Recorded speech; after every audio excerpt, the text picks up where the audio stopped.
మన ఫ్యామిలీ అందరికీ good morning అండి. ప్రతిరోజు షార్ట్ వీడియోలు ఎక్కువగా పెడతాను కదా.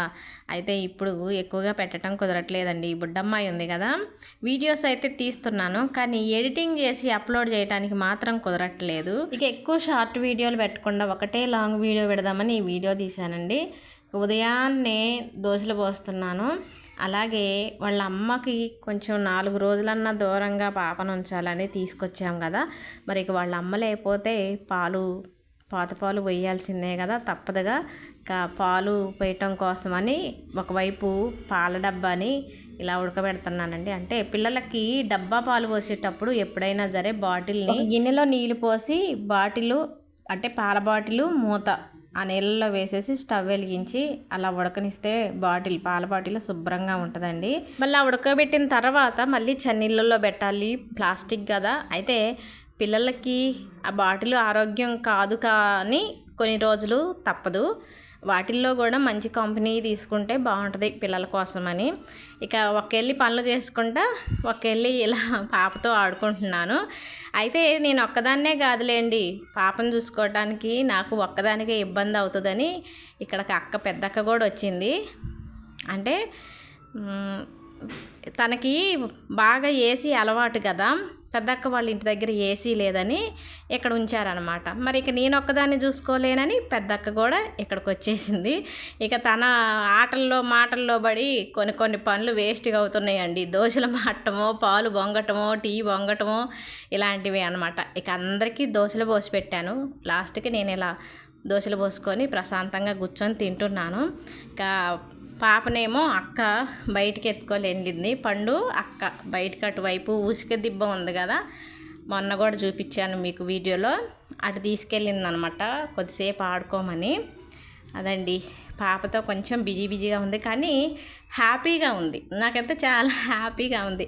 మా పండుగ పుట్టిన తర్వాత మా ఇంట్లో చిన్ని పాప ఈమె తిరుగుతుంది, చకచక నవ్వుతూ, పట్టీలు గలగల్లో నవ్వుతూ ఆడుతూ ఉంది కదా. నాకు సంతోషంగా అనిపించింది. కానీ మీరు చాలామంది మీ ఇల్లు శుభ్రంగా ఉంటుంది అంటున్నారు కదా. మనవరాలు వచ్చిన తర్వాత వస్తువులన్నీ ఎక్కడ పడేస్తుందండి. ఇక తను అటు ఆడుకోవటానికి పోయింది, తన కోసం ఏడుస్తుందని పాలు కాగబెడుతున్నాను. అంటే వాళ్ళు అక్కడ ఆడుకుంటున్నప్పుడే ఇల్లు ఊడ్చేసాను. ఇల్లు ఊడ్చిన తర్వాత ఇలా పాలు కాగబెట్టి చల్లార్చుతున్నానండి. అయితే ఇప్పుడు ఈ వయసు పిల్లలకి అచ్చం గేదె పాలు పోయకూడదు, నీళ్ళు సగానికి సగం కలపాలి. గేదె పాలు చిక్కగా ఉంటాయి కదా, అందుట్లో మాకు పోసే పిన్నిగారు అయితే తీసిన పాలు తీసినట్టే పోస్తారు కాబట్టి ఇంకా చిక్కగా ఉంటాయి. ఇక పాప కోసం సగం పాలు సగం నీళ్ళు పోసి కాగబెట్టి కొంచెం పంచదార వేసి పాపకి పాలు పట్టిస్తున్నాను. ఈ వయసు పిల్లలకి పాలల్లో పంచదారకు బదులు పట్టిక వేస్తే మంచిది, కానీ టైంకి ఇంట్లో పట్టిక లేదు కాబట్టి పంచదార వేసే పాలు పోస్తున్నాను. పాలైతే మంచిగా తాగింది, కానీ ఎంతసేపటికి ఏడుపు చాలా తక్కువ అండి. ఇక మనుషుల దగ్గర ఎత్తుకోవటం అలాంటిది ఏమీ లేదు. ఎంతసేపు ఆడుకుందాం. ఇక మన దగ్గర పాలు తాగినప్పుడు అన్నం తిన్నప్పుడే మనతో ఉంటుంది, లేకపోతే చక్కగా ఆడుకుంటుంది. ఇక ఇంట్లో పనులు అయిపోయినాయి, అమ్మ వాళ్ళ ఇంటికి వెళ్దామని బయలుదేరామండి. అమ్మ వాళ్ళ ఇంటికంటే 2 విషయాల గురించి బయలుదేరాం. ఒకటి ఏంటంటే అమ్మ వాళ్ళ చెల్లి కోడలిది, అంటే పిన్ని వాళ్ళ కోడలికి చిన్న ప్రాబ్లం ఏదో ఉండి ఆపరేషన్ చేశారు, తనని చూడటానికి. కానీ ఒకటి, ఇంకోటి ఏంటంటే మేము రెడ్డిగూడెం వెళ్దాం అనుకున్నాం. మరి ఇక బుడ్డమ్మాయితో అక్కొక్కతే ఇక్కడ ఇబ్బంది పడిద్ది, అదే అమ్మ వాళ్ళ దగ్గర ఉంచితే అమ్మ వాళ్ళు కూడా చూసుకుంటారు కదా అని వాళ్ళందరిని అక్కడ వదిలిపెట్టి మేము అప్పుడు రెడ్డిగూడెం వెళ్ళొచ్చని బయలుదేరాం. నేను అక్క బుడ్డమ్మాయి ఆటోకి వచ్చాము. ఇక నాన్న వాళ్ళు ఊరు రాకతలికి, అంటే ఆటో రాకముందే నాన్న వచ్చి అక్కడ నించున్నాడు బండేసుకొని వచ్చి. బుడ్డమ్మాయిని ఎండలో ఎక్కడ తీసుకొస్తామో నడిపించుకొని అని ముందుగానే వచ్చి నన్ను బుడ్డమ్మాయిని ముందు తీసుకెళ్ళి ఇంటికాడ దింపేసి మళ్ళీ నా కోసం వస్తుండు. అంటే నేను బస్ స్టాండ్ కాడ నుంచి కొంచెం ముందుకు నడిచి వచ్చాను ఊళ్ళోకి. ఎంత దూరమే ఉండదులేండి, పెద్ద దూరం ఏమి ఉండదు. బస్ స్టాండ్ అంటే బస్ స్టాప్ అండి, అక్కడ బస్సులు ఆటోలు ఆగుతాయి, పెద్ద బస్ స్టాండ్ ఏం కాదు. ఇక అక్కడ నుంచి కొంచెం ముందుకు నడిచి వచ్చాను. మళ్ళీ నాన్న అక్కని బుడ్డమ్మాయిని ఇంటికాడ దింపేసి వెనక్కి వచ్చాడండి. ఇదిగోండి, నేను పుట్టి పెరిగిన ఊరు ఇదంతా కూడా. ఈ ప్లేస్లన్నీ కూడా విపరీతంగా ఆడుతూ పాడుతూ చెట్లు ఎక్కుతూ అందరితో చక్కగా మాట్లాడుతూ మరి మీరు నమ్మరు కానీ ఇక్కడ ఉన్న ప్రతి ఇంట్లో ఎవరు ఫంక్షన్లు చేసుకుంటున్నా కానీ మమ్మల్ని తప్పకుండా పిలుస్తారండి. దగ్గర చుట్టాలేం కాదు, కానీ ఎవరు ఏ ఫంక్షన్లు పెళ్ళిళ్ళు మంచి చెడు అన్నిటికీ మమ్మల్ని పిలుస్తారు. అంత కలిసిమెలిసి ఉంటాం అన్నమాట మేము అందరితో. ప్రతి ఫంక్షన్లకి మమ్మల్ని పిలుస్తారు. ఇక ఇంటికి వచ్చేసాము, నాన్న వాళ్ళ ఇంట్లోకి వచ్చేసాను. బుడ్డమ్మాయి చక్కగా ఆటోలో రావటం కదా హాయిగా నిద్రపోయింది. అట్లే చిన్నగా మంచం మీద పక్క వేసి పడుకోబెట్టారు ఫ్యాన్ గాలికి. బుడ్డమ్మాయికి ఈ వాతావరణం అంతా కొత్త అండి.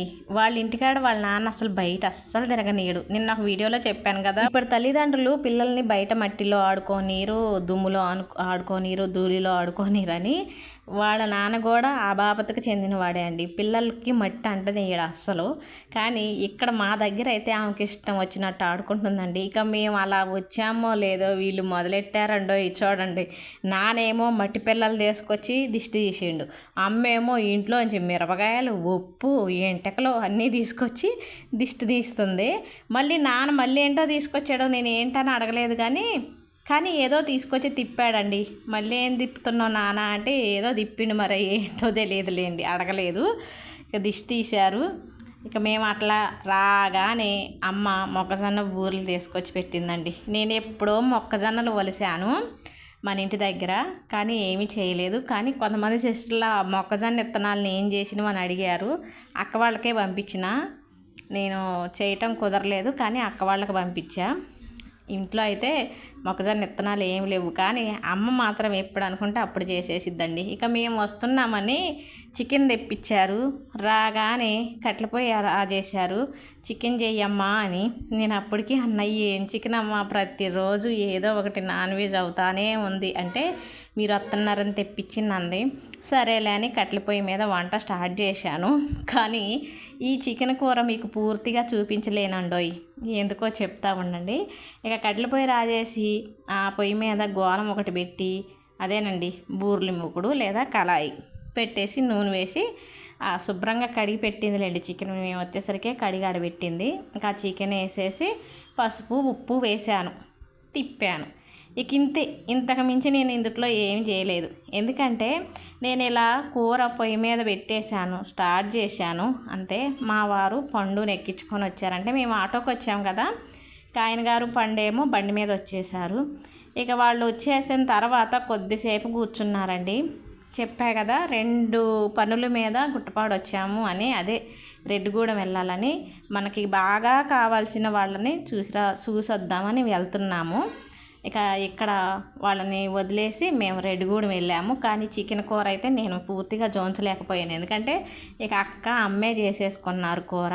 మేము రెడ్డిగూడెం వెళ్ళి వచ్చేసరికి 4 అయింది టైము. వీడియోలు ఏం తీయలేకపోయాను, ఎందుకంటే పండుకి ఆన్లైన్ క్లాసులు జరుగుతున్నాయని ఫోను పండుకి ఇచ్చి మేము రెడ్డిగూడెం వెళ్ళాం. కాబట్టి నేను నా ఫోన్ లేదు కాబట్టి వీడియోలు ఏం తీయలేకపోయాను. ఇది మేము రెడ్డిగూడెం వెళ్ళింది, అక్కడ ఎవరెవరిని కలిసింది ఏం వీడియోలు తీయలేకపోయామండి. చాలామంది మన వాళ్ళు ఉన్నారు, కానీ అందరి ఇళ్ళకి వెళ్ళలేకపోయాం. కొందరు ఇళ్ళకి మాత్రమే వెళ్ళి చూసి బయలుదేరాం. అప్పటికి ఇంటికి వచ్చేసరికి 4 అయింది. ఇక 4 తర్వాత మేము ఇక్కడికి బంజరు వద్దామంటే నానండు అసలు మీరు వచ్చారు కానీ ఎప్పుడున్నారు, కాసేపు అయినా ఉన్నట్టుందా, ఈ రోజుకి ఇక్కడ ఉండండి అని గోల్ చేశాడు. ఇక అక్కడే ఉన్నాము. నాన్న వాళ్ళకని దోమతెర తెచ్చాను కదా, ఫస్ట్ టైం ఈ బుడ్డమ్మాయికి వేసామండోయ్. పైన ఫ్యాను, కింద కూలరు. అమ్మా నాన్న భయం ఏంటంటే ఆమె పుట్టిన కాడ నుంచి ఏసీలో ఉంది, ఇక్కడ మంచిగా పడుకుంటుందో పడుకోదో అనుకున్నారు. కానీ నిజంగా ఇక్కడ ఎంత చల్లగా ఉందో. ఏసీకి మనం డబ్బులు పెట్టాలా, ఇక్కడ డబ్బులు పెట్టే పని లేకుండా బయట వాతావరణం నుంచి చల్లగాలి బాగుందండి. ఇదండి ఇక వీడియో నచ్చితే లైక్ కొట్టండి అబ్బా.